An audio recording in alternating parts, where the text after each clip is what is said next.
on your favorite podcast provider. You are most definitely my people.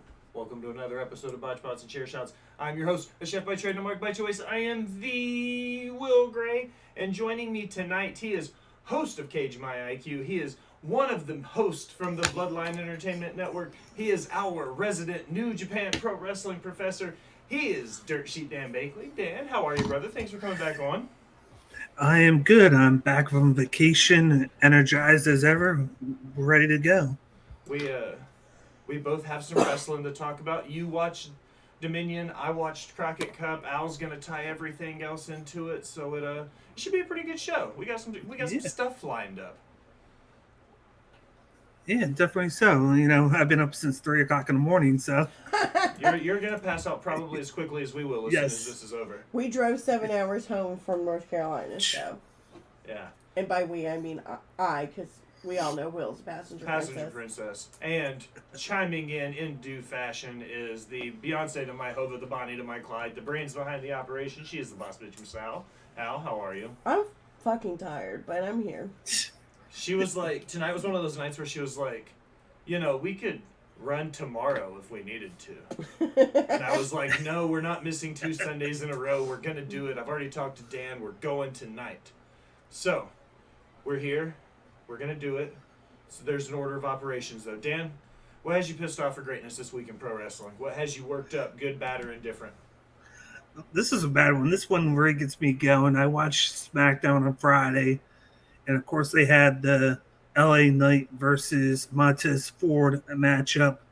And of course you get LA Knight, you know, he's a big pop. The crowd loves him. Even when he's a bad guy, they just feed into him. He's great on the mic and whatnot. He comes out, and you can tell that they're piping the crowd.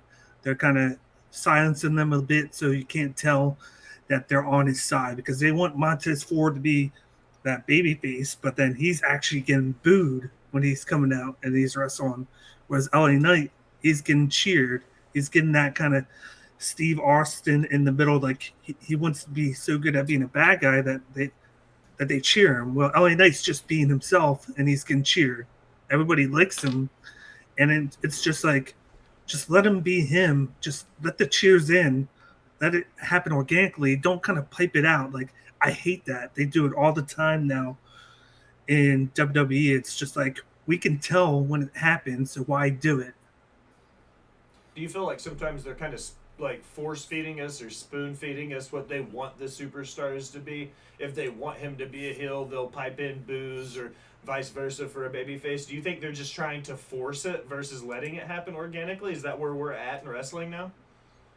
I think it is, and then I think that they want it to happen on their terms. Like, they probably have like a timeline. They don't want it to jump the timeline a bit. Like, maybe they want him to do it at, say, Money in the Bank or SummerSlam, but it's happening so quick that it's jumped a month in advance, and they don't know what to do. So they're just like, oh, let's pipe it a little bit so they can't tell how loud it is unless they're there in person. Then there's nothing that they can do about it. I don't like the piped in noise either. If the crowd is dead, don't hide it, don't fake it. You know, there's in the age of technology, we're gonna know if the crowd was dead. Mm-hmm. People will talk about it on Twitter. Al, what about you? What has you pissed off for greatness this week? You know, there was a couple things I was gonna go with, but I'm gonna go with the one that super irritated me yesterday. I really wish that people who don't usually go to wrestling shows would at least use common courtesy when going to wrestling shows about how to act appropriately. Like, I don't know, maybe like a 7-foot tall dude should be respectful and not sit right in front of a super short person blocking their entire fucking view. I don't know. Maybe. I can't. It's so annoying. It's like last year we also ran into this like at some Impact tapings. Like some guys just got some tickets and they sat like front row. and like they just wouldn't understand the etiquette of like, okay, the match has started, you need to sit your ass down in your seat. Like, you don't stand during a match, you sit. I don't know. I just feel like if you're gonna go to a show, at least like, I don't know, take a look at what everybody else is doing and just don't be a prick, man. I mean, the dudes in front of us, like, were super nice, and like we ended up sitting like in between two different sets of guys, so there was two empty seats in front of us, and we ended up having a really good time. But like at first I was super pissed off because this super tall ass dude sat right in front of me. I was pissed. Like, there were so many vacant seats, and like it was a group of like 6 of them. Like, they could have rearranged how they sat, like if he had just been cognizant of like, oh, maybe my tall ass shouldn't sit in front of another human being. I don't know. Allison's mad because she's short and people aren't accommodating. You wouldn't have been able to see over his big head either. So don't even pretend like it's just me being short. No, do you think he was oblivious to the situation? 100%. They admitted during the show they had never watched any NWA wrestling. They hadn't watched WWE in years. One of them had said that he had never watched pro wrestling in any capacity. They literally, would you say they saw a commercial for it? Yeah. And was like, sweet, let's go to wrestling. Well, there was like the tall giant that sat in front of me. You could tell like he had watched WWE as a kid, because he ended up like the other set of dudes that were like on this side. I am going with a new camera angle, Katie. He asked him like where on the level of like WWE did the NWA rank, and of course like Will's like at the concession stand, I'm sitting there by myself, so my ass chimed in because, you know, that's just who I am. You know, gotta plug the podcast wherever I go. Someone's gotta do it. But no, like, so me and this other dude kind of explained like we're in like the level, I guess, ish of importance NWA rank. So like this is how I put it. So like up here you have like WWE and AEW as far as like popularity and like, you know, how much money they have, I guess. And then I said under that was Impact in New Japan. And then NWA was kind of like on the same level as AAA. And then Indies. So like NWA is somewhere in between like quality Indies and Impact. So, which I felt was a fair assessment. I think that the NWA would be like close to Impact in that number 4 seed. Like, it's Impact and MLW and NWA, I feel like, are constantly in and out of that number 3 spot. If you're not counting your New Japans and your AAAs and your MCLLs, like if you're just going with American-based promotions, I always feel like WWE, AEW, and then Impact and MLW and NWA are always kind of fluctuating around. I think Impact could be in like the top 2, but because they go with the low budget, low arenas to kind of cut costs so they can gain money, that kind of sticks them in that 3 spot or that 4 spot. Like they're never going to jump down, but they're never going to go up until they kind of take a risk.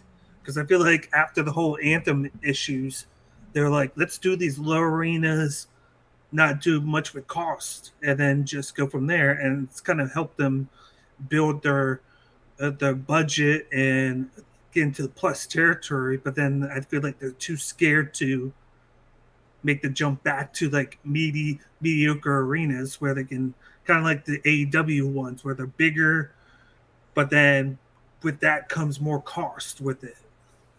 NWA is the highest of classic indie wrestling that's on TV. Completely agree, JJ. I think NWA is the epitome of indie wrestling. They're definitely the top of the mill. Billy Corgan has said it many times that he thinks that the NWA is still independent wrestling. As far as the Impact thing, I think you're completely right, Dan. I think if Scott branched out a little bit and they didn't do the studio tapings, I think that Impact could do they do their live show on Thursday nights, and they tape or they do their TV show on Thursday night, and when they do the tapings, they tape 3 or 4 of them. I think doing 1 or 2 live shows a month and doing the tapings on those 2 live shows, similar to AEW, I think Impact's big enough they could get away with that. Yeah, then they do those ones where they do the pay-per-view, then they do the Saturday, Sunday where they film. They don't stuff. film. They do those live events with the fallouts. I think that's what they're trying to capitalize on money. Yeah. I will say props to NWA this time that there was food. The first NWA show that we went to, there was literally no food, no water, nothing. Like, they had a lady, like, pass around a bag of candy at one point. So this was definitely a step up. The arena, there was a lot of people in the arena, and we'll talk about this, I'm sure, more. But, I mean, it was a good weekend, so we had fun. Saw some good shows. I will say I was impressed that Billy was staying in the same hotel as the boys were and not, like, off being fancy schmancy. So, props to Billy Corgan for being with his boys and not isolating himself. Sitting out in the lobby of the little country inn and suites with his little notebook and his number 2 pencil. And I wish I was making that up, but he wasn't. He was just chilling. So, my big surprise here, my Pissed Off for Greatness, is definitely NWA themed.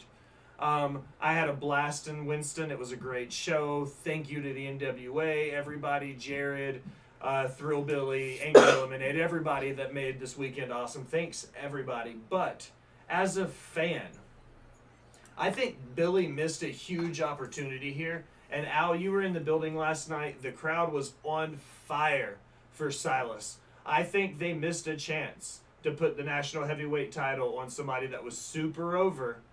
And they're pushing the story. And I don't think there's anything wrong with it. Pushing the Silas and Pollo stuff and him turning on Pollo and everything that goes into that story is great. But I think if they caught lightning in a bottle last night and put the national heavyweight title on the Thrillbilly instead of allowing it to stay on EC3, it would be totally different. Because Thrillbilly's like that close to being like AEW ready. You know what I mean? He's good. He can talk. He can do the work. Like, he's real close. Mm-hmm. And I think Billy missed an opportunity by not putting the belt on him yesterday. So basically, the equivalent of the Acclaimed when they probably should have won it All Out last year. Then they waited 2 weeks to put it on them when they were in New York at New York. Yeah, at the Grand Slam event. The Grand Slam, there you go. I was literally about to say it. So I feel like they just missed an opportunity because it was one of those things where, yeah, there may have only been 250 people in that building for the taping, but all 250 of us were on our feet for the finish of that match. And I think had they given Silas the 1-2-3 over EC3 and he dropped the belt, I think that place, the roof would have literally blown off of it. And I think it was a missed opportunity for Billy. Other than that, flawless show from beginning to end. Night 1 of Crockett Cup was awesome. Yeah, it was a blast. Yeah, I did read that they turned Ricky Morton heel. They did. And I'd like to... we were sitting there, and him and his son were having a match, and I'm sorry, we watched so much wrestling over the weekend, it's crazy. Yeah. It was him and Kerry were in a match. Kerry was getting beat up. Every time he had a move, the other team had a counter. He just couldn't get the edge advantage, and he kept going for that junior heavyweight title. And Kerry kept grabbing it. Don't use the belt. Don't use the belt. You're better than that. You're better than that. And they just couldn't get the edge until finally Kerry took the belt. No, Ricky. Or Ricky took the belt, rather. And he knocked him over. Kerry got the pin and finished it. And he was finally like, I'm tired of carrying this division since the 80s. I'm ready to tell you what's really wrong with this business. It starts with you guys. And then it was like, whoosh. Nobody knew how to handle, like, heel Ricky Morton.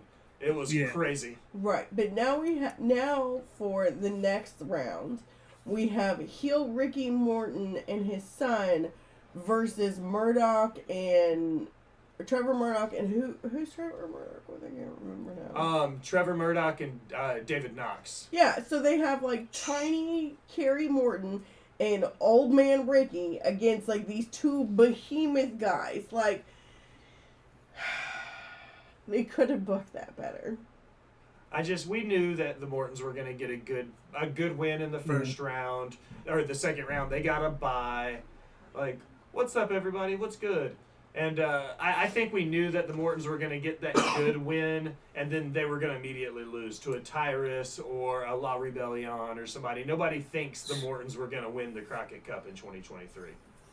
So, all right, Al, this is kind of an unusual episode. So what we're going to do is I'm going to set it up for you, news and rumors. You're going to knock a couple out. Then we're going to go round robin because me and Dan both have Crockett Cup news and Dominion news we're going to get through. So you tee us off. All right, my first thing is it looks like we're going to get Aubrey Edwards in a match as, you know, a wrestler and not a ref trying to steal all the attention. I think it's gonna be her and Mark Briscoe versus I don't actually know who. Karen Jarrett and Jeff Jarrett. Yeah, Karen Jarrett and Jeff Jarrett. Should be something. Aubrey likes to try to steal the attention as a ref, so I can only imagine how much attention she's going to try to steal, like wrestling. Well, she's going to be in a match with somebody else who likes to steer the attention in Karen Jarrett, so true. you know, they're going to cancel each other out. Very true. This is one of those. What was his name? The pizza guy, Luigi Primo. This is a Luigi Primo scenario. Like, we're going to end up with Aubrey Edwards, like, in the match just to get the pop. She's going to get a couple good moves in. They'll get the easy win. I hope that they don't push Aubrey as a quality in-ring worker, and I can't believe I'm going to say this because she's one of the only refs in AEW right now that respect the rules. So, like, don't take her out and then leave us with, like, Rick Knox and that other guy that nobody likes. Karen should have never hit her with a guitar and we wouldn't be here. So Katie's blaming Karen. Okay, look, I was kind of here for her getting hit with the guitar. I'm not even going to lie. Like, but I don't know. I can't imagine, like, I'm curious what her ring gear is going to be. That's terrifying to think about, to be completely honest. Like, what will she do? Yeah, like, what's she gonna wear? I think it's going to be very bare minimum. She won't do too much. It'll probably be Jarrett and Briscoe who carry the match, of course, and then those two will probably do a couple of things. Should be there to get the pop because even though, like, I do agree with you, she likes to steer the attention a little bit as the ref. She has Karen Jarrett on the other side, and no one likes Karen Jarrett. So it's kind of like process of elimination. People are going to cheer Aubrey Edwards just out of necessity because they hate Karen Jarrett so much. Yeah. It's always Karen's fault. Like, Aubrey was trying to do her job. LOL. Fuck Karen. Yeah. Katie gets it. She gets it. And I think with the couple weeks from now, we got Collision debuting on the 17th.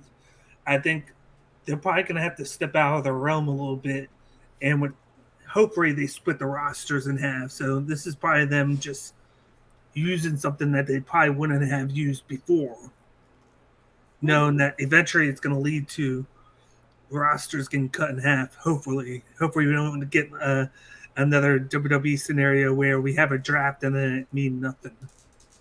Because currently, right now in WWE, drafts aren't real and brand splits don't matter. That is correct.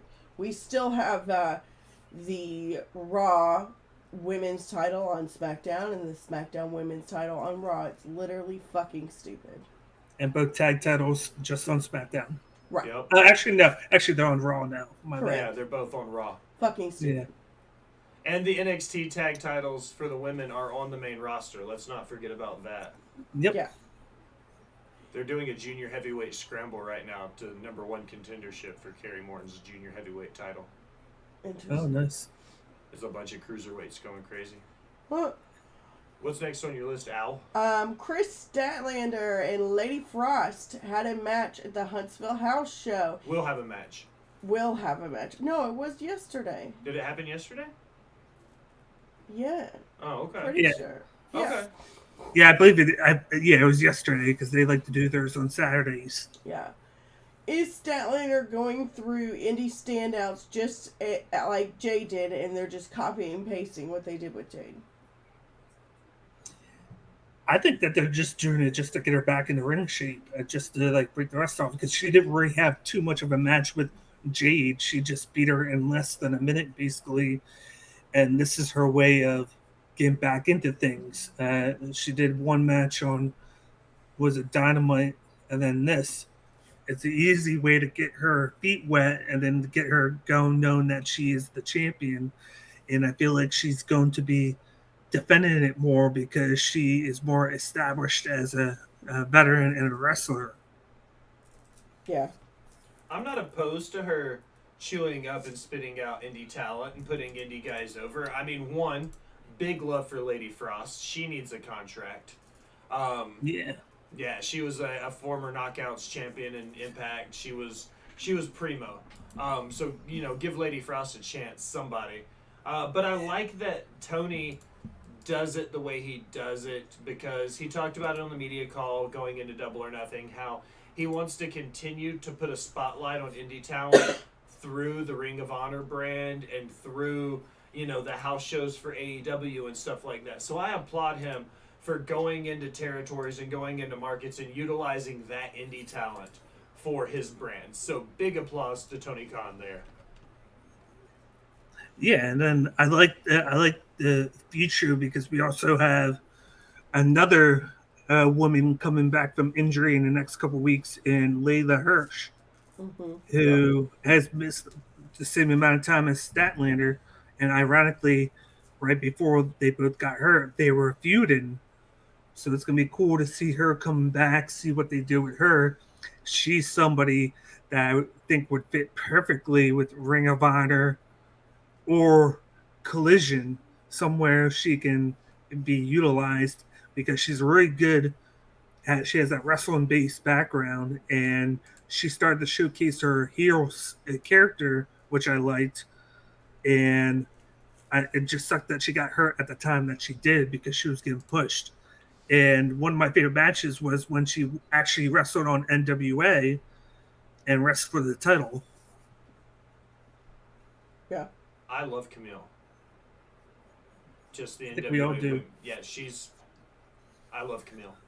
I said it last night during the show. I tweeted it out, and her and the NWA both retweeted it. I just was like, yeah. I love Camille. Just simply put. So I'm all for that. I like... Katie brings up a good point. Stat is also probably having longer matches with the girls than Jay did with the 30-second squash matches. I like Katie's point because they could build Stat as a fighting champion to where sometimes she looks like she could lose. You know what I mean? Have to fight back from underneath some of these. Some of these indie stars are unreal. You know what I mean? She's going to go in there and be able to put on bangers with some of these ladies. So I think having Stat look like the fighting champion and every now and then have to fight from underneath isn't a bad idea. I think that could be a great way to build the prestige of the TBS title, especially with it coming off of a 70-0 Jade Cargill or whatever the case was. NWA Crockett Cup Night 2 is on Al's TV right now. What's up, Kai? Thanks for stopping by, bud. What's going on? Do you want me to do one more? Yeah, you go one more, and then I'll switch over to one, and then we'll give Dan one. Seth Rollins has expressed his desire to form a faction with his wife and the reigning undisputed tag team champions Sami Zayn and Kevin Owens. I think this would be dope. What would they do? I like that. I mean, they could go against the Judgment Day. Just hang out and be friends like a big babyface group? Yeah, why not? I mean, like, there's not really a faction other than LWO to go against Judgment Day. If you're going to have these multi-gendered factions, like, do it. Have more of them to, like, kind of compete against each other. And, like, you know, Seth has done some stuff with some of the Judgment Day members, so this would be and so have Sammy and Kevin. You know, And they teased the Becky and Rhea Ripley thing a couple weeks ago. Yeah, and Katie says the comedic timing with that whole faction would be perfect, and it would. Like, I think that would be amazing. I don't think it's something they could do maybe till after Money in the Bank, or maybe until, like, this Bloodline story is completely, like, away from Sammy and Kevin, which I think it's kind of going that way. But, I don't know, I think that would be such a fucking badass faction. And it's kind of funny that you mentioned it now because they just put a thing on social media out, like a video of them interviewing Becky Lynch backstage at the Saudi show, and she was in tears because she was talking about how she's so happy that Sammy and Kevin Owens are getting cheered and how they are having that main event storyline and how they deserve it so much. And she was like, I don't know why I'm crying. I feel so happy for them because they deserve it. Yeah. So it's kind of funny that you mention them as being part of a stable with them. Yeah. And it would make sense for Seth to side with Sammy and Kevin, considering, like, his mild-ish beef with Roman. Like, what did he say in one of his little interviews? Like, he loves Roman, but he thinks he's, like, too egotistical. Mild-ish beef, i.e. Seth Rollins broke up one of the largest, most important factions of the last 20 years. Yes. But it's just a minor beef. But, no, I meant, like, you know, but what he said was, shut up. But, I mean, that's not a current issue. No, you're right, but the story is there. It's already implanted in with what they're doing. Right. You're not wrong. I know. Well, I know. Okay, switch the banner. All right. Sorry, anybody in the chat is Ritter here tonight? I don't think he's here yet. No, okay, we're going to talk about NWA wrestling. Matt wouldn't want any part of this. So, my first one from the Crockett Cup is the Country Gentlemen, AJ Kazana and Anthony Andrews, were upset in the tournament, okay? They got upset by Kratos and Odinson. Solid mid-card tag team, nothing to write home about. Odinson's a beast. He's huge. He's like a play on Thor, big hammer tattooed on his chest, the whole nine. They got ultimately squashed by Tyrus and Chris Adonis in the next round. My question isn't about the Country Gentlemen losing in the Crockett Cup. My question is, do you think the NWA needs 2 men's tag team titles right now? No. I feel like they should go back to one because from what I see, I don't feel like that they have a big enough roster. It could be deceptive. They've got... well, that's another question I'm going to bring up towards the end of my Crockett Cup notes, but it goes into the filling a 22-team roster for the tournament this year. They had to bring in teams from AAA. They had to bring, like, a couple from AAA. They had to bring in indie talent like the Outrunners, and like who just very recently signed with NWA. They might not even be full-time talent yet. And then you've got your Chris Adonises and your Tyruses and your Magnum Muscles and some of these teams that have only been together, you know, a couple weeks, a couple months match. But do you think having 2 tag team titles in a division that's only on 1 hour a week in pre-taped TV, do they need 2 tag team titles in the men's division? I don't think so. I don't think so. No. I don't think WWE needed it, and that clearly they don't either because they have both belts on one set of gentlemen. They only have technically one female tag team. I mean, yeah, no. But they do, like, TV titles and non-TV titles, which I think is interesting. They do. You never need 2 of the same title. Absolutely right, Ben Busters. Thanks for stopping by, bud. Dan, your turn, man. What's going on in the wide world of New Japan Pro Wrestling? Didn't they just have a pretty decent sized show in the last 24 hours? Yeah, so they had Dominion. Dominion's basically the SummerSlam version of New Japan. It was a great show. Like, I loved it. I'm so glad that the crowd is back. Everybody knows that they take it seriously in Japan. The whole pandemic, they would wear a mask. You had rules Clap, of no clap versus stuff clap, like no that. clap. But now it's for the past few months, it's off. It's back to normal. Hearing the crowd again is great because they're very respectful, but it's very good. And to hear it again was top notch. But one of the matches that they had was the TV title match, 15-minute time limit rule. This is one of my favorite belts because they get quick to the point, 15 minutes. It's not going to go over. It might go under, of course, it would pinfall. But you had Zack Sabre Jr., who defeated Jeff Cobb, and it went 9 minutes. They wrestled back in Dentaku, which was the last month's pay-per-view, and they went the full 15 minutes. And we finally found out that at 15 minutes, if there's no pinfall, of course, the champion retains. And Zack Sabre Jr. was about to get the belt handed to him. He threw it down, kind of in disgust that he couldn't get a win, and it went to tie. And he said, "We're running it back. I have to beat you." And this is the guy that's been the champion since they crowned him at Wrestle Kingdom. In the last 6 months, he is 19-0-1 in 15-minute matches. Well, he looked great in this match. He took a lot of beating in the match, but anybody that knows Zack Sabre Jr., he's very technical, he's very smart, and he was getting ready to be Tour of the Islands, which is Jeff Cobb's finisher, and he reversed it into a pin, side pin, for the 1-2-3. They interviewed him after the match, and he goes, "Damn, that guy's strong. He just beat the shit out of me. But, of course, what do I have more than anybody else?" He was like, "The mental side of things." He was like, "No one's going to beat me."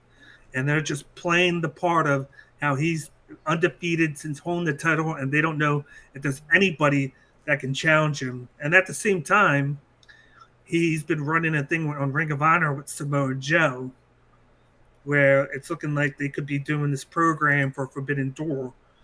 So, like, this is a guy that I really like right now in New Japan. I think he should have been pushed more in the main event scene, but I think they found that niche for him to where he can still be a main event status, but not the champ.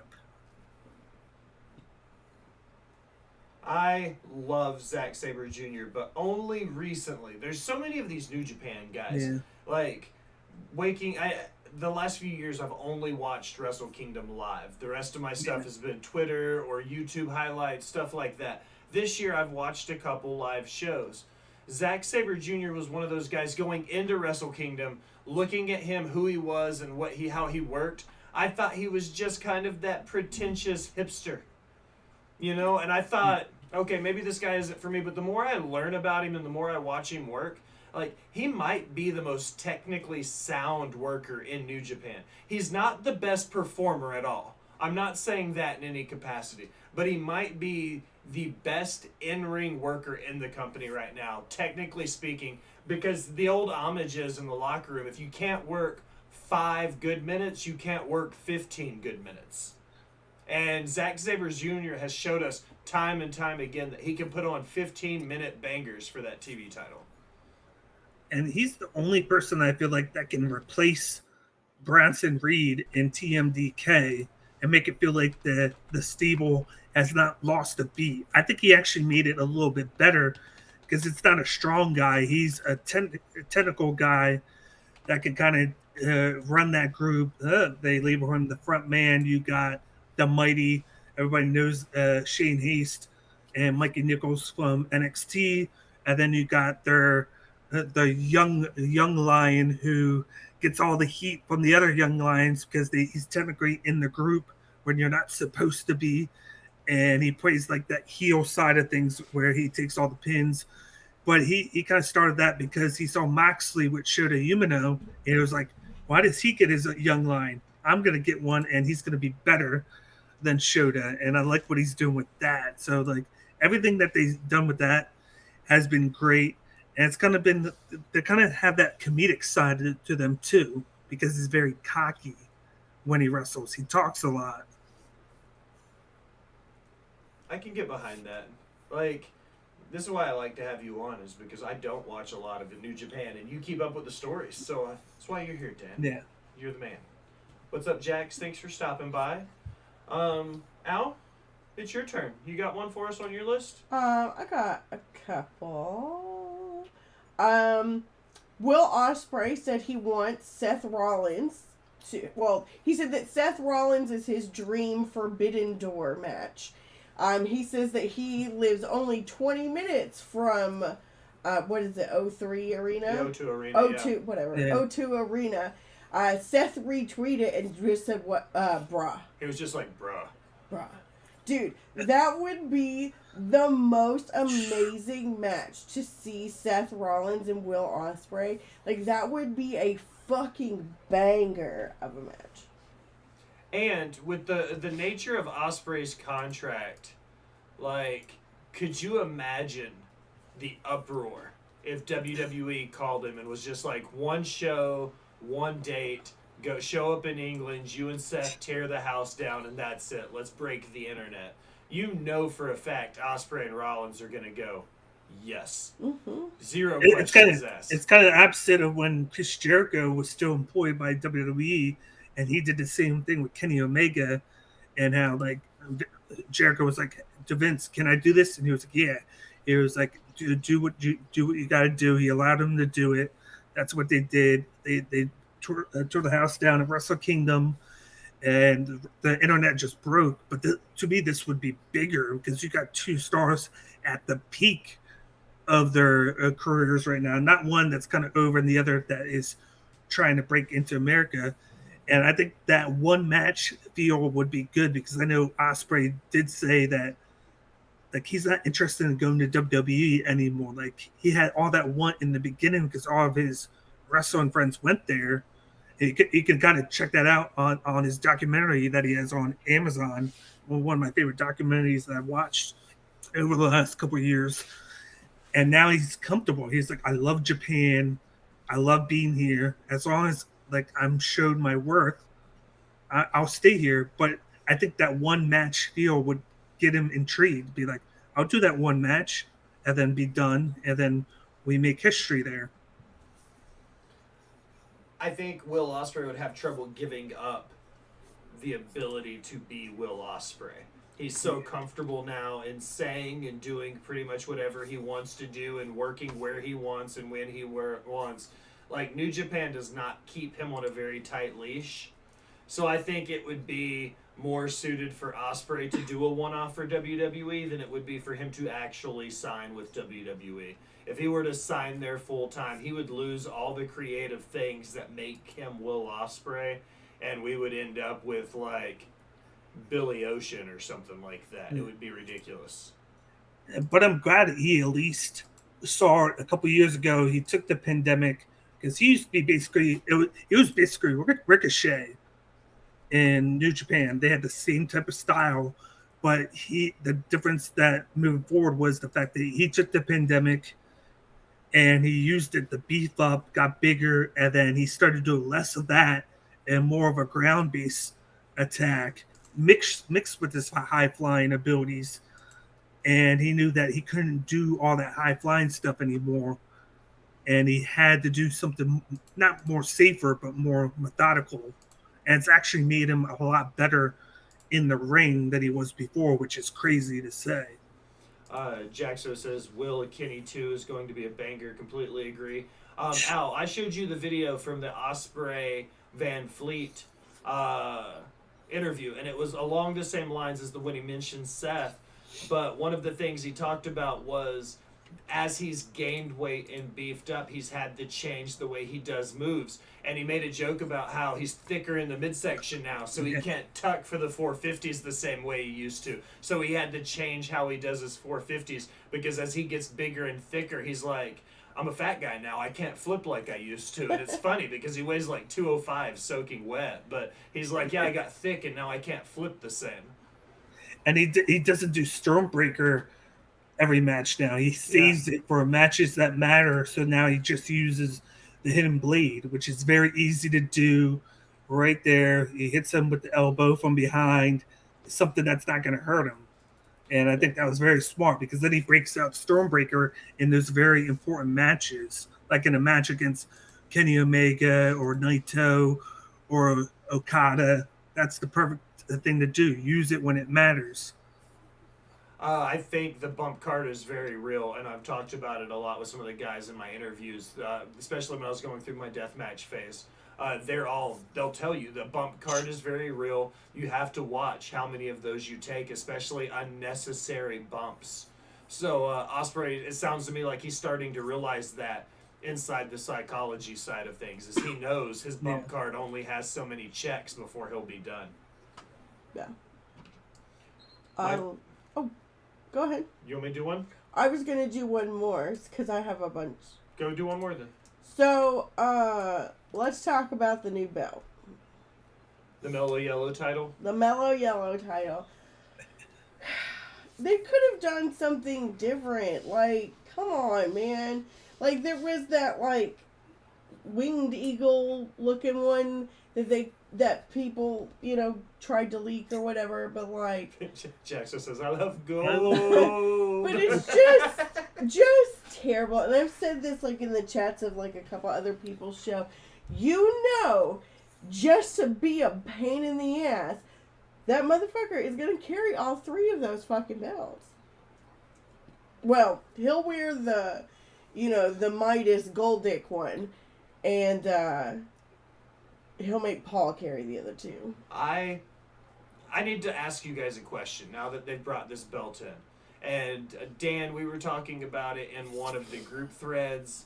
I can't remember which one, but we were discussing, like, if they destroy one of the lineages and they keep the Universal title for the 1,000-day reign or whatever, do they eliminate the most prestigious title in wrestling by getting rid of the lineage of the WWE title? Do you think so? If they do it this way, is that what they're doing? Are they getting rid of the lineage of the WWE title and leaving it with the Universal Championship? I think they are. I don't think they're trying to, but it's kind of hard not to with what they're doing, because they're trying to get rid of. It's kind of funny, like they put the two belts on him, then they make another belt for Raw and say, okay, this is going to be their belt now, so they have one, and kind of say, okay, it's going to follow the lineage, but then they're not going to really follow it. They're just going to say that. But then on the other side, it's like, okay, let's take away the two belts that he had, and that's why we created this new belt, and give him just one. So it's like, why didn't you just split the belts up to begin with and have one and one instead of making two new belts? It was kind of like you kind of just did it out of necessity, where you were just like, oh, this is going to be our way of saying we wanted to make new belts and we waited to do it at the right time. What? The WWE's a cash grab for merchandise, Dan? I had no idea. I mean, never. They're not really getting rid of, I guess, the WWE title. They're just combining it and making Jackson it... said it as soon as I did. Belts make money. They're just combining it into a ridiculous, long-ass name. The Universal WWE Suck My Dick title, like... Is that a thing? Is that the name? Is that the official, like, technical I'm title? going to call it the Midas Touch Gold Dick title. The Midas Touch Gold Dig title.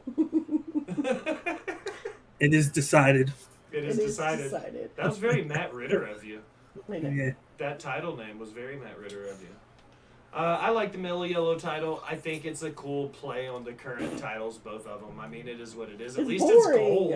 At least it's fucking gold, okay? These are gold. At least they look like wrestling titles again and not just walking billboards.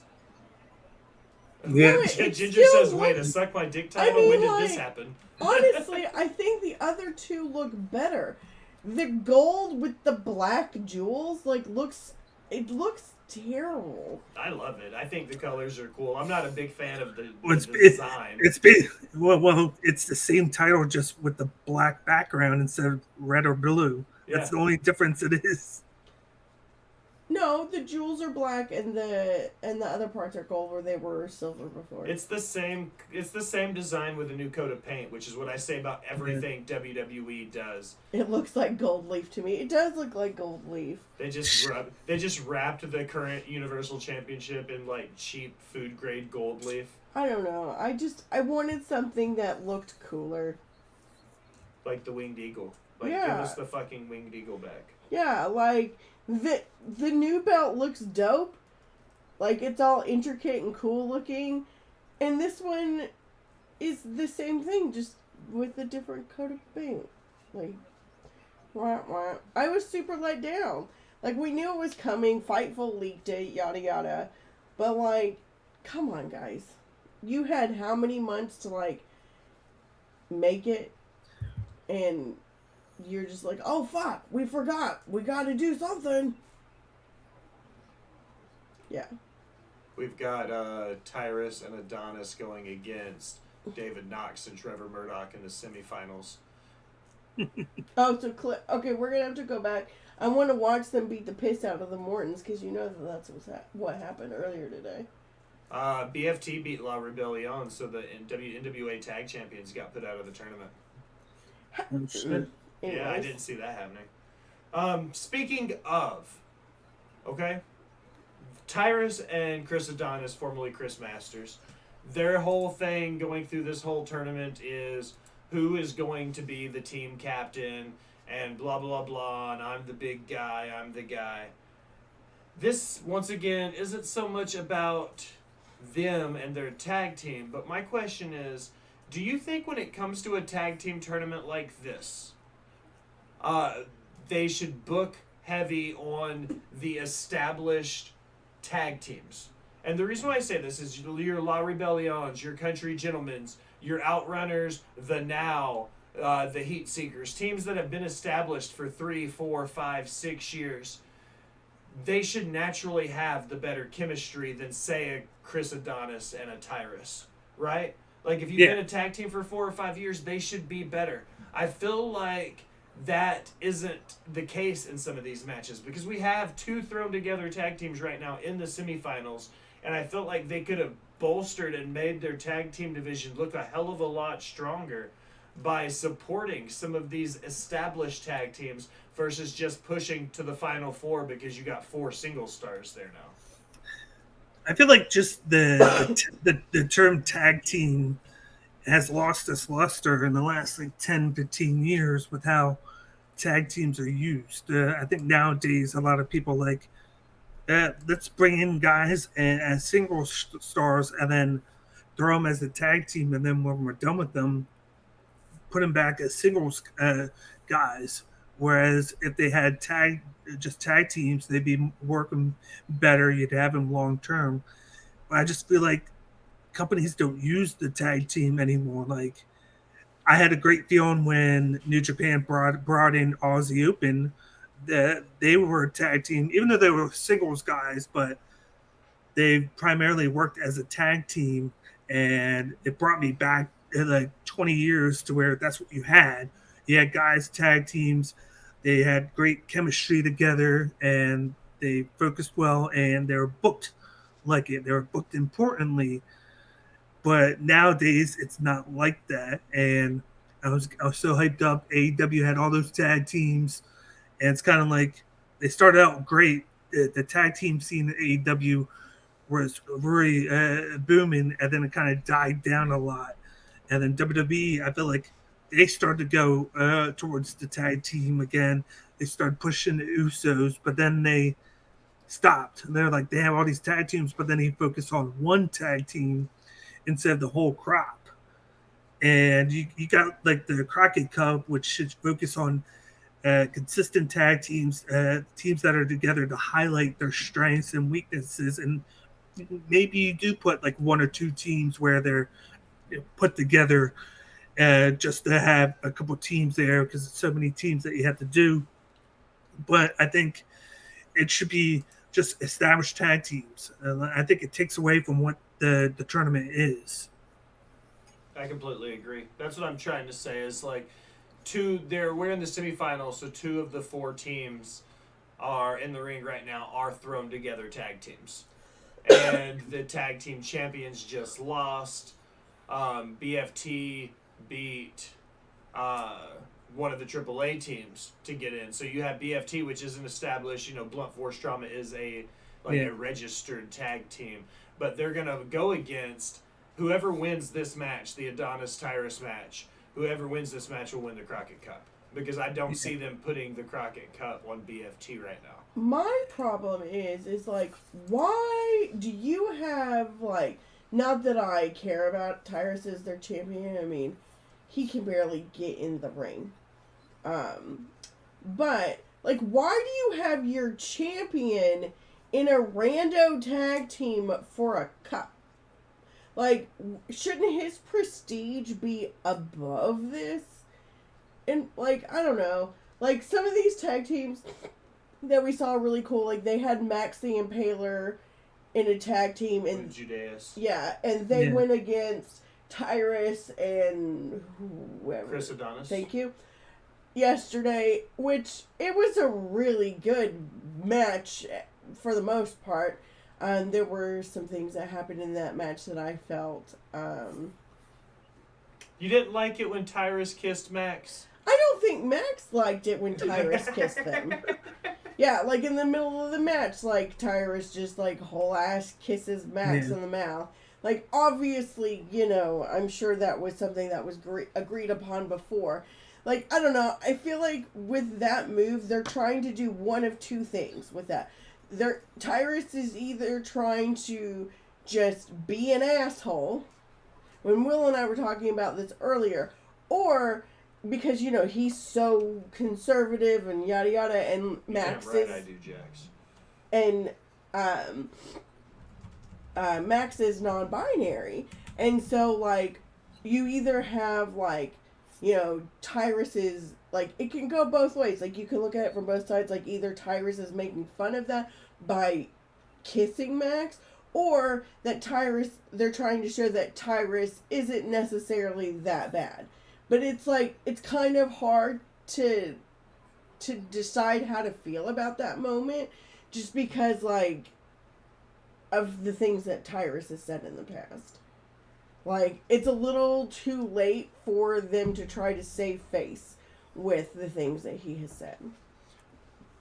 But the match was really good. Was it last year or the year before when the Briscoes won against the Canadian team? Who was it? It was Smith and who was his partner? I don't remember now. They were, but it was 2022 because it was last year in Nashville. The Briscoes. Yeah, it was Davey Boy. No, yeah. Yeah, it was Davey Boy Jr. and I can't remember who his tag team partner was, but that was a great finals match. Was it Doug Williams? It was Dougie Williams, the fucking Canadian Destroyer. Yeah. Yeah. They reformed. Totally right, yeah. Yeah, they reformed that. Like, I like that. They had them in the finals, and then you had, I think Jeff Jarrett was the ref, and then they had like a special enforcer or whatnot. Like, I thought they did a great thing with that, where they focused on tag. They had an established tag team in the Briscoes, and they had a team that reunited, and I thought it was a great story. Then they focused less on. I knew Aldis was in the tournament or whatnot, but he was kind of like a. Actually, no, he wrestled. He wrestled in Cardona that night. Yeah. So they made it important where they had the tournament, and then the main event was the 10 pounds of gold match with Cardona, and they made that important. And then the year before that was when the pandemic hit, and they were supposed to do Nick Aldis defend the belt against Marty Scurll, but then the pandemic happened. I felt like up until that point, they were doing it great. You had a tag title out of the tag tournament. It was based off of established tag teams. And then, boom, we had the world title right afterwards as the main event. They booked it great. But now it's like, I don't know what happened since then, where they kind of went away from it. Maybe they don't trust Tyrus in that main event spot for there. If they don't trust the man to be in the main event spot, then he shouldn't be wearing your belt. He's not a believable champion. And I said it in the chat back to Jax. Like, Tyrus, I think was once good. Sure. But, like... Pushing it, but maybe. But, like, good enough to make it to WWE. He has to have... Like, he can barely get in the ring. Like, he limps walking to the ring. Like, he can barely move around. Like, after 2 moves, he's gassed. Like, you want me to believe that this is your most powerful champion.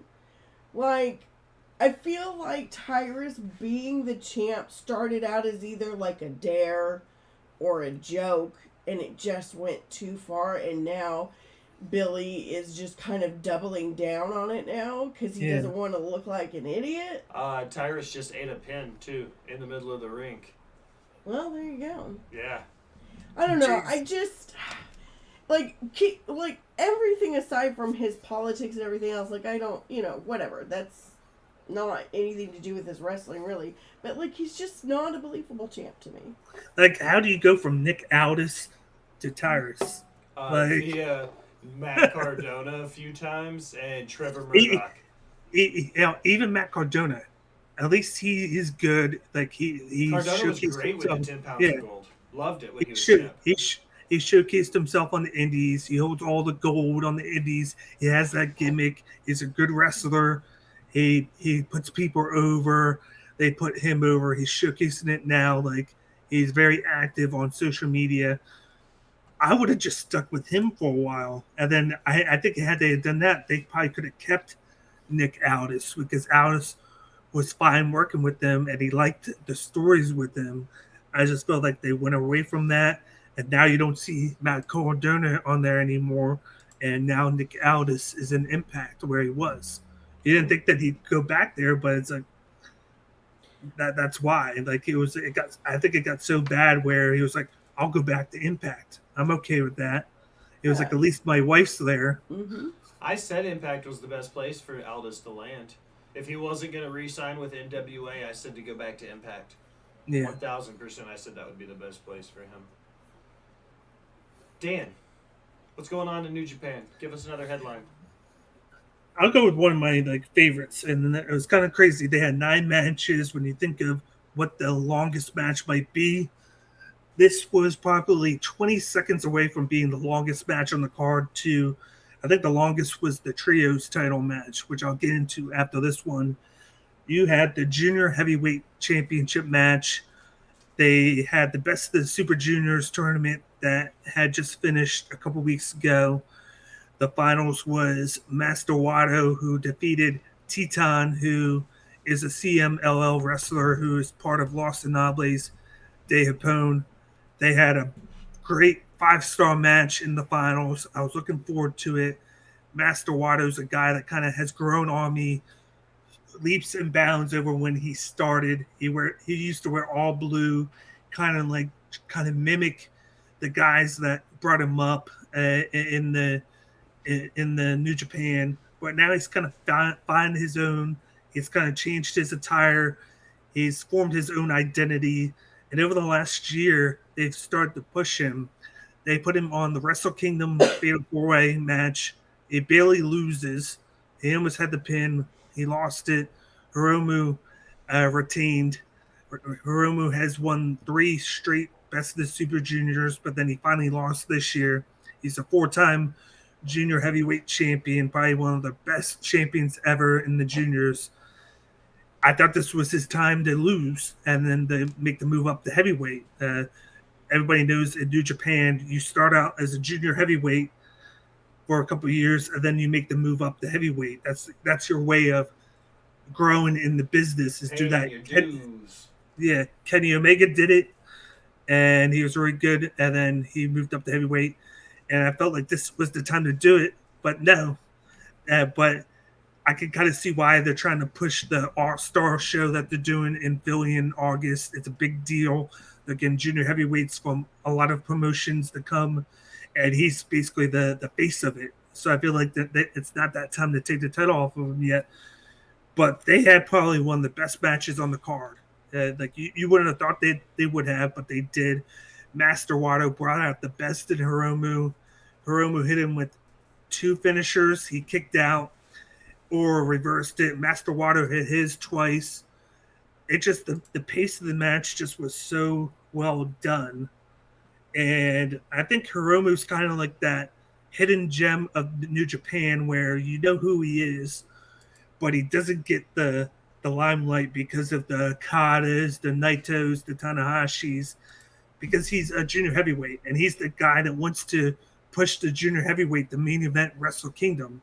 I feel like that's why he stayed down so long, is because he wants to bring that title to such prestige. And this match just, they went out. I gave it a 5-star match. Master Wato, even though lost, he has established himself as one of the top 3 guys in the junior heavyweight. He's probably going to be the next in line when Hiromu drops the belt and then moves up. They're building their future star in that division. Like, I feel like Hiromu's going to be gone soon. The heavyweight El Desperado might stay, but when you move guys up, you got to be able to have that guy set up to take the spot. And I think that they've done it with him, even in a loss. And I think if they weren't going to have him win, at least make him look like the part. And they did a wonderful job with him. When you look at the junior heavyweights in New Japan, do you watch them with the same set of eyes that you do like the Lucha Libres from AAA or like a CMLL? Or do you think they just do like a light heavyweight strong style? Light heavyweight strong style. I think it is. That you do have certain guys like Titan who have that Lucha Libre background. You have him, but then you got guys that have that like bruiser strong mentality. Like they brought in Dan Maloney. They brought in when you think Shingo Takagi was a junior heavyweight for the first 2 years. Kenny Omega. These are guys that are big and strong, but they were able to cut the weight and play the part for a couple of years. But now they're forming more of that lower style. And it's kind of that mixture in the middle, I feel like. If you have that Lucha Libre and that heavyweight, it's kind of in the middle. And I like what they do. The Best of the Super Juniors, probably one of my favorite tournaments because they highlight everybody. It's not like let's highlight this person or this person. They highlight everybody on that roster so you get to know who they are. And like I enjoy the junior heavyweight division. Al. Yes. I know you love Lucha Libre. I do. Have you ever watched junior heavyweights in New Japan? I have not. Okay. Well, that's something we might need to get you on. I think you would like it. Glad y'all got home safe. It was a long weekend, man, but I'm glad we're here. Glad you're here too, Dad Hat. Welcome back. And then one last thing. One of the things that I really liked was the fact that they, like Best of Super Junior, they had Speedball Mike Bailey on it. Mike Bailey. And to be able to see him wrestle guys like Master Wato, Hiromu, Titan, TJP, that was great. Like he's a guy that got probably one of the biggest pops there, and he's from Impact, so you know that they don't have that big crowds, but he was a fan favorite of the tournament. Love me some Speedball. Never a bad idea. Al, you want to knock one off your list? Yeah. So we all saw Lacey on Friday. Yeah. Lieutenant Lingerie. Yeah. Sergeant Slaughter's daughter is an unhappy camper. She tweeted, "No, this is not okay. WWE, who the fuck does Lacey Evans think she is? There's only one Sergeant Slaughter. There's only one Slaughter daughter, and she is just a poser." I guess she's calling herself, like, Slaughter daughter. And then Lacey, in her true classy fucking Lacey style, said, "Your daddy's biggest fan, a United States Marine, and a bad MFer. You know who I am and where to find me." Like, okay, so I was cool with them making her, like, Sergeant Slaughter. Fine, whatever. I think that it is super disrespectful to, like, the military, to, like, make her be the way that she is. Not really make her, but you know what I mean. Like, I'll say it. You don't want to say it, so I'll be a little politically incorrect. You think it's a little bit of a low blow to overly sexualize the men and women that have died for our country? Yes. I'll call a spade for you. I completely agree. I think there are certain limitations to what you can do, and I think a slutty military officer isn't the move. No, and especially, like, with her current behavior, with, like, ripping up posters of, you know, people that are special needs and stuff, like, she's just really yucky. Yeah, like, it's one thing to be, like, a hard-ass, like, military, like, dictator. Fine. Whatever. But, like, don't do that to fans. You know what I'm saying? Like, and, like, some of the things that she has said on Twitter and various other things, like, she is making... I mean, she makes an ass out of herself all the time, but, like, I just... it's rough. Like, it's disgusting. Like, I don't want to see her. Like, I will leave the room when she's on, because it's just disgusting. Yeah. I'm lukewarm with Lacey Evans. She's repackaged more than Ronda Rousey has been. She's repackaged more than Baron Corbin. That's saying something. At least Corbin's getting over in NXT finally. Yep. I will say I do like the hat with that she was wearing with the cobra on the front. No, it's still to me like it just. She's a bad G.I. Joe character, She's a bad G.I. Joe porn character. I'm still here for that. I don't see anything wrong with that idea. In a porn setting, fine, but not like. Anyways. Research. Let's see. One thing we could talk about. Apparently, WWE has put clauses in its deals with arenas that book both WWE and AEW, specifying that AEW cannot run within a certain number of weeks before or after a WWE show. The report further adds that AEW and the arena both are not allowed to announce or promote the show until after the WWE show has concluded. There are numerous arenas that have hosted or will host both AEW and WWE events, including venues in Detroit, Newark, Cincinnati, Greensboro, Tampa, and Dayton. It was previously said that AEW attempted to book Madison Square Garden for an event, but was turned down due to the relationship that MSG has with WWE. AEW instead decided to make Arthur Ashe Arena their staple venue in the New York City region. So Hola, Mateo. That's kind of shitty. Well, let's just take a look real quick at the wrestling history here. If you're gonna try to run into New York, New Jersey territory and you're not named McMahon, do you really think Madison Square Garden's gonna give you a chance? Money is money. I just don't.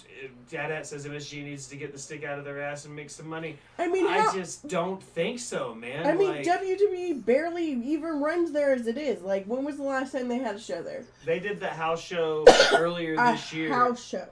Because of what it is. They sold out Madison Square Garden for a house show. They always do that. Wrestling. They always do a couple of days after Christmas.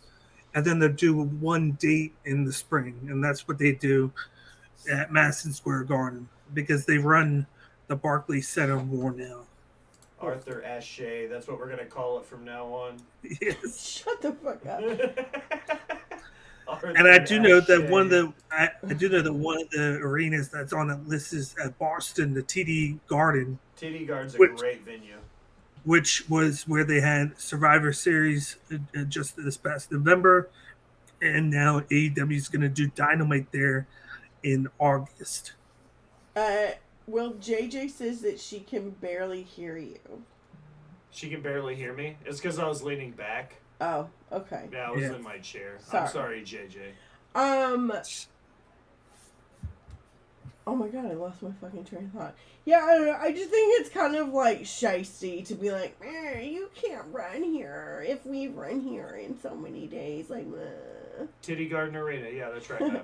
Ritter, you missed my awesome new name for the belt. I'm gonna start calling it the Midas Touch Suck My Dick belt. Or title. The Midas Touch Suck My Dick title. Suck My Dick title. Yep. The new sponsor of Smacking It Raw. The new sponsor of Smacking It Raw. Yeah. The Midas Touch Suck My Dick title. Alright, I'm gonna do... JJ said that's like here in Indianapolis, WWE has blocked AEW from hosting any shows at Bankers Life Fieldhouse, even though WWE only comes twice a year and AEW once. Yeah, see, it's fucking bullshit. That's the way they did it forever. And you gotta remember that WWE used to wait until they did it with Starrcade. They did it with the Bunkhouse Stampede. Like, they absolutely 1000% made the Royal Rumble to coincide against the Bunkhouse Stampede. And they made Survivor Series to go against Starrcade. Like, this isn't new for WWE, and all they're doing is cock-blocking their competition from being able to do that to them. So it's easy. I don't know. Because it's gold. I think it's petty. But I thought that AEW wasn't their competition. They will tell you all day they're not their competition, but for the last 3 AEW media calls, WWE has coincidentally ran media calls at the same time in the same day. Like, somebody thinks they're competition, whether they're telling us or not. Right. Dan, you got another New Japan for us? Yeah, of course, one of the big matches that they had was the Trios titles match. They brought in Moxley and Claudio Castagnoli. It was his debut in New Japan. First, he ran into travel issues where they had to move the match from the 6th slot to the 8th slot. So it was the second to last match, just to make sure that he was going to make it and be able to compete. It was Shota Umino, it was Moxley and Claudio versus Okada, Ishii, and Tanahashi. And this match went 21 minutes. It was the longest match on the card. Great match. Kind of showcased everybody. Makes me want to see Claudio in New Japan ring a lot more. He got the biggest ovation coming out. They were all for Claudio being there. I got to see him do the swing on Okada 25 times. Dope. What a big way for Okada to put Claudio over there with a 25 swing. That's huge. I thought he would have done somebody else like Tanahashi, but no, they did it right to Okada. Okada's a fucking champ, man. Way to be a champ. Of course, Okada got the win over Shota Umino, so it kind of protected everybody else. And then afterwards was the big reveal where Moxley got on the mic and said, he was like, "We are the best wrestlers in wrestling." He was like, "We train with the best guy in wrestling, and we got a message for you from him." And out comes a video with Bryan Danielson basically rock climbing, and then he basically goes, "When I'm in the ring, I drag you into the desert, and you can't make it rain." And then he basically challenges Okada for a match at Forbidden Door. I thought that was great. Okada goes on the mic and says, "I'll challenge you at Forbidden Door. Let's go. I'll get in the ring with you, but wherever I go, I make it rain."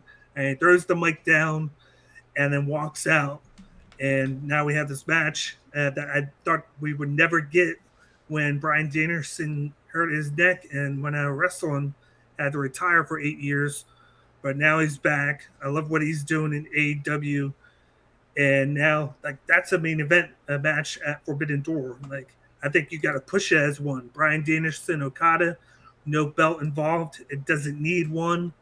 You actually have Okada who holds a mid-card belt. I never thought I'd see that in 10 years. But I'm all for it. Like we got Okada Danielson, and then we got Ospreay Omega 2. This is shaping up to be a good event where they're actually putting matches together within over a month in advance. Last year it was like two weeks in advance, and a lot of matches were changed. And now that guys aren't getting injured, we're actually getting to see what we might have saw last year. I like Okada being in the mid card. I wrote an article about the New Japan's over resilience on Okada and it being a problem because it almost becomes predictable. You know, he goes into the G1, he wins the G1, they build a baby face, he wins the title. You know, they build a heel, they take it from him, and then the cycle starts over. It's like every 12 years, Okada comes out of hibernation like the cicadas or something. But now seeing him active in a mid-card title scene and getting younger guys over is huge. So I'm kind of glad they're breaking that Okada cycle in New Japan. That's exciting for me as a fan, a fresh fan watching New Japan semi-regularly now. To see them breaking that Okada cycle is pretty cool. And they were able to do it while pushing somebody that was kind of left for dead for like over a year in Sonata, who won the belt from him. He totally repackaged his character. Okada put him over, and now he is basically on top and looking very good right now while Okada has pushed back. It kind of reminds me of when with Roman Reigns, how everybody was kind of tired of him being in the main event scene, and they pushed him back and gave him the U.S. title, and he held it for a while. It was like they knocked him down. He's still there, but he was in more of a mid-card status for over a year and a half. Camille's on my screen right now talking about being on top and looking good doing it. You know, Camille Brickhouse, ladies and gentlemen, NWA Women's World Champion. Ooh. She's easy on the ice. Yeah. Al, what you got for me? Rhea Ripley said she would love to compete for a men's championship in WWE. We were just talking about this last week. She said she would love to challenge Seth Rollins for the WWE World Heavyweight Championship. I'll let you tee off, Dan. You can have this one first. If there's anybody on that roster that I would like to see do that, it's her. She has that mentality. She's big. She's strong. She's tall. She plays the part. You've done it in the past with people. Why not? Why not see what she can do with it? She's supposed to be a heel right now, but the crowd loves her so much that she's more of a babyface on accident. And I think it's just a testament to who she is and her character. And she's believable. She's really good in the ring. Like, I can't say no to that. If they can let Chyna win the IC title in a good housekeeping match against Jeff Jarrett, then once they get that belt off of Gunther, like, Rhea can have a realistic IC title reign. You know, think of her, like, against Austin Theory in a real match. Not one where Theory's got to be afraid because he's wrestling a woman. Like, get in there and let them work a match against each other, and I guarantee you the two of them could have a banger. 100% agree. Yeah. I think they should give her a shot. Not necessarily the world title, but I think Rhea's proven herself. I said the same thing about Charlotte, too. A few years ago when Charlotte was at her peak, I said the same thing. As a heel, put the IC title on Charlotte. You know what I mean? Like, that would have been fire. I think that going for a mid-card title is fine. Like, I think that the mid-card title should be, interchangeable, I suppose. To play a little bit of devil's advocate, I think, the main big titles should be left to their specific situations. Because here's the thing. We wouldn't be okay with one of the men coming after one of the women's titles. Like, that wouldn't be okay. So, like, I know that makes me less, team women. Like, no, it just means that we need women's mid-card titles. Yes, I think Rhea could hang with the men, absolutely. And I think it would be cool to see, like I said, like the IC titles and the US title, go back, be intergender. But I think the big titles should stay where they're at. I think Ritter found a grave in his front yard. I think Ritter 100% found a grave in his front yard. I think he and I have this thing, and it's just come to terms with it, where we wait until the other person is on air, and then it's the perfect opportunity to send some weird shit without any context. So it's like the other day I texted him and was like, hey, I had this dream we were on the Amazing Race together. So, like, I know what he's doing here. He's sending me this shit because I do it to him every day on Creation World. No, I don't know. Like, but, it's a double standard kind of thing. We wouldn't let the men go for the women's titles, but it's okay if the women go for the men's titles because it means they're badass. That's why I'm saying, like, make the mid-card titles intergender. Ritter said, yep. Yep. I mean, it's true. Just, make the mid-card titles intergender. I don't know. I don't have any interest whatsoever in watching Gunther fight Bianca Belair, but I think Rhea Ripley versus Austin Theory is a believable match. Right. I think there's a huge difference between what you're talking about. I think a woman booked strongly in a men's division is convincing. I don't think you would book a man in a women's division for the same, unless you've got a Santina Morella situation, I was just and it's about to be for a comedy angle.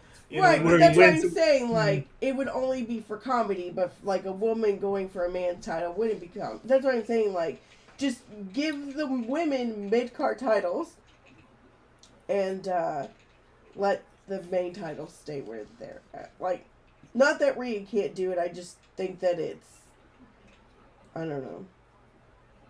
Well, we've got time for each one of you to do one more.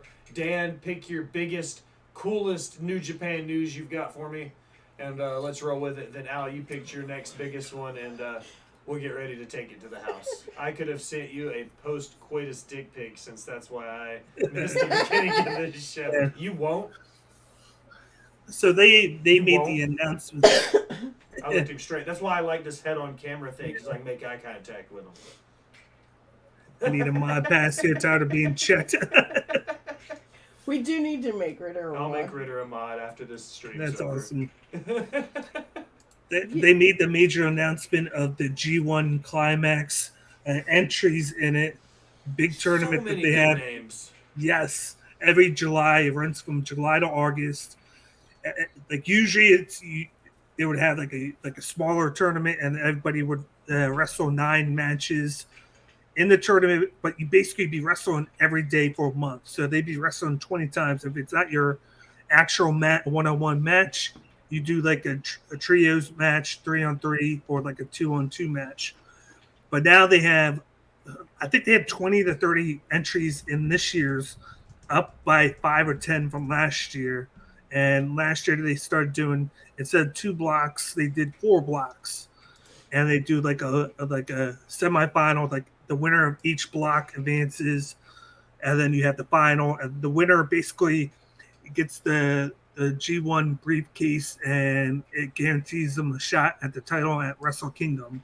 It's basically their Royal Rumble, but in a tournament style. But they announced the entries, a lot of the no names in New Japan, but 2 names that you recognize that are outside of it, which I thought was great. First was AEW. You got Eddie Kingston. If anybody knows Eddie Kingston, he wrestles at strong style, Japanese style, like that all New the York great strong style is what it is, you know. Yeah, if everybody knows him, he idolizes Japan. Like that's where he bases a lot of his background off of, like the greats in the 80s, 90s, and 2000s. And when I saw that he was coming over to Japan for 3 days in July with Strong, New Japan Strong, I said, I've said for months, this is a guy that needs to be in the G1. He fits the style. He has that stand-up, strong, hit him, punch him in the face that will match with any of these guys. He put on a banger match with a couple guys from Noah last year on the pre-show of All Out. And I said, this guy needs to be in New Japan.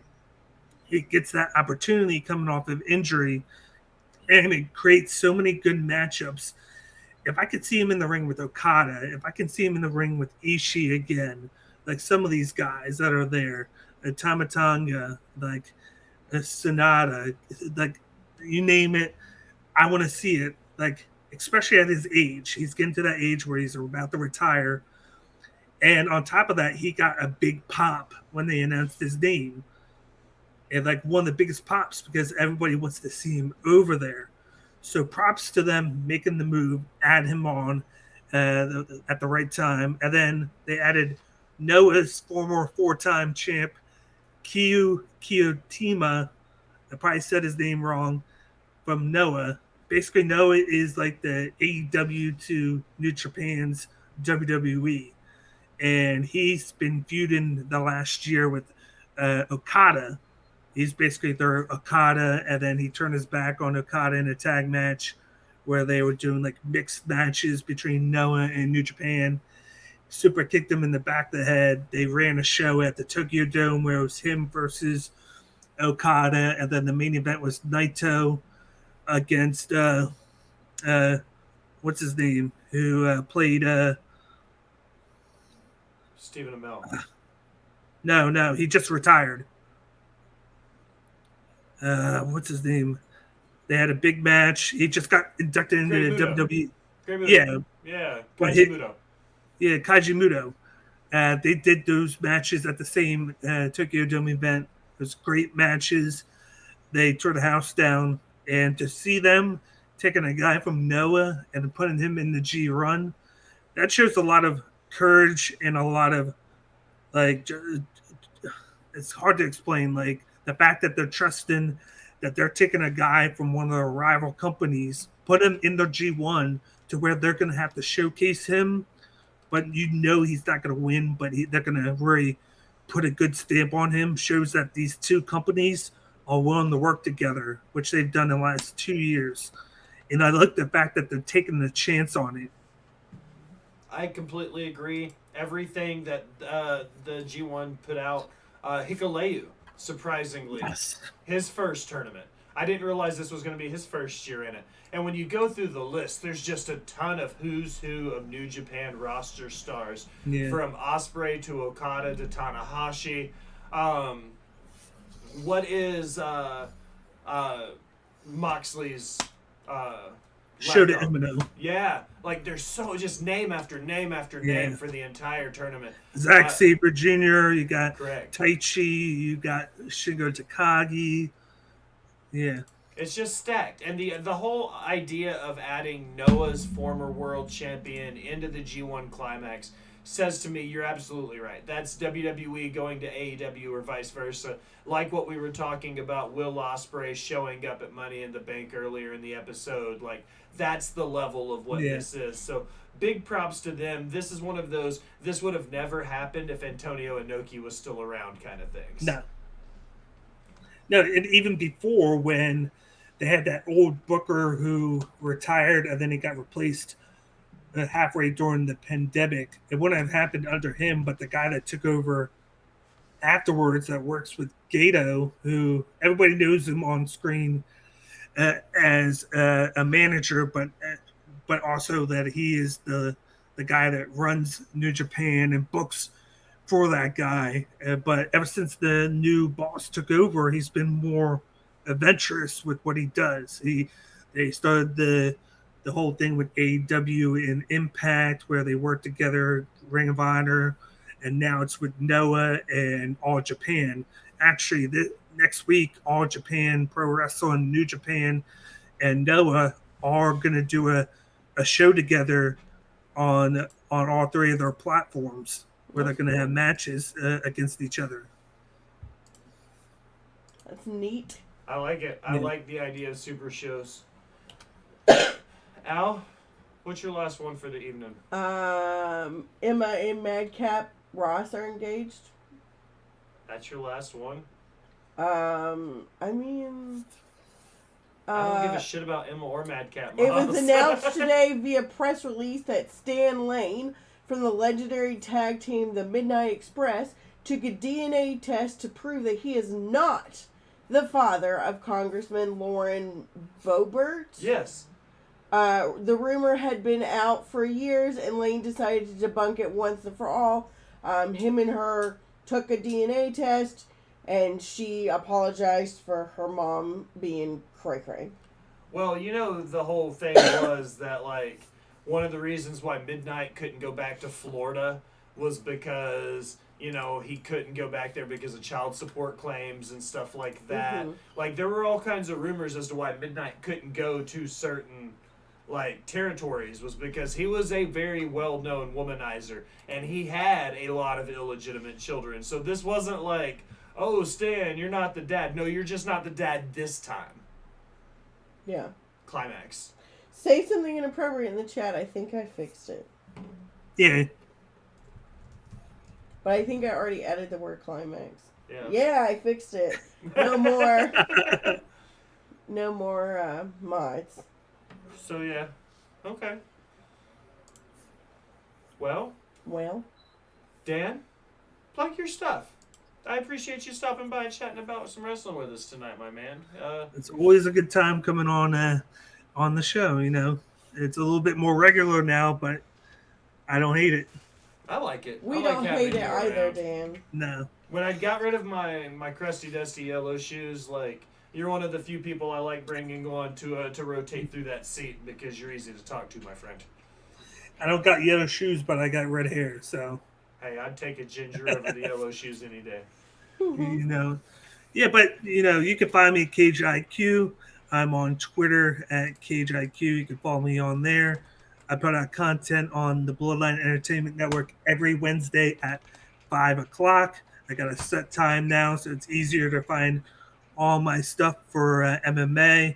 I'm doing more stuff in the wrestling. You know, gotta love wrestling. I'll be putting more stuff out with Tim and everybody else covering New Japan. And, of course, you can also find me on TikTok doing the 60 with Dirt Sheet Dan, the little TikTok show that I'm doing with the Bloodline Entertainment Network. Just putting out all the news from social media, getting out all those Meltzers and Alvarez's, and putting out all the good news without all the rumors that are false. I love you, Dirt Sheet Dan. Thanks. I love you. Dirty Dan. Dirty Dan in the house, ladies and gents. Yes. Al, plug yourself. You can find me on TikTok, Instagram, and Twitter at at JustinGirl918. What do we got? What do I have coming up? Nothing. I have so much work to do, and I'm so behind. Like, I work like 4 full-time jobs. Facts. And you just call a spade a spade. You're like my what's the word for it? Like my well keeper. Your well keeper. Like you keep me alive. Caretaker. My caretaker. There you go. There it is. The caretaker. That's one of my 4 full-time jobs. It's fine. So yeah, one day the comic will return. It's gonna be less busy, man. There's so much going on. I need a vacation. You need a vacation from your 4 jobs? Yeah, I also need a new keyboard because I spilled orange juice on it the other day and it's terrible. Night, JJ! Night, Glad JJ. you're back on socials. We missed you. Alright, well, my housekeeping stuff. Check the description on Twitch. You've got a link to our Discord. There's a link to our Angry Lemonade merch shop. Check some merch out. We've got a few new shirts rolling. We're putting a Don't Yuck Any Yum shirt out. And there's a few other ones coming. So follow the Discord. Follow Angry Lemonade. Check out our merch shop. But I'll do my shout outs. Follow Creation World. That's Lord Cussalot, Mattridder, SES Vince, Katie, Marta Shark Watkins. Follow the Bloodline Entertainment Network. That's our boy Bakley. The Circle of Debate, Tim King, the UW Pod, the Broadcast, all of those guys going through there. Follow the Wrestle Talk Wolfpack, our boy Jaxbo the Ginger Ninja. That's Bree, that's Self Bet, that's Dad Hat. Dad Hat's also on the World Championship Wreckage Pod, my WCW side project. Follow Off the Top Rope, that's Shadow and Matt and those guys. Follow Willie Finesse, everybody's favorite independent wrestler on TikTok. And follow Wrestling with the Truth and Ted the Hillbilly Hill. Follow all our friends, guys. Follow all of them. Every friend.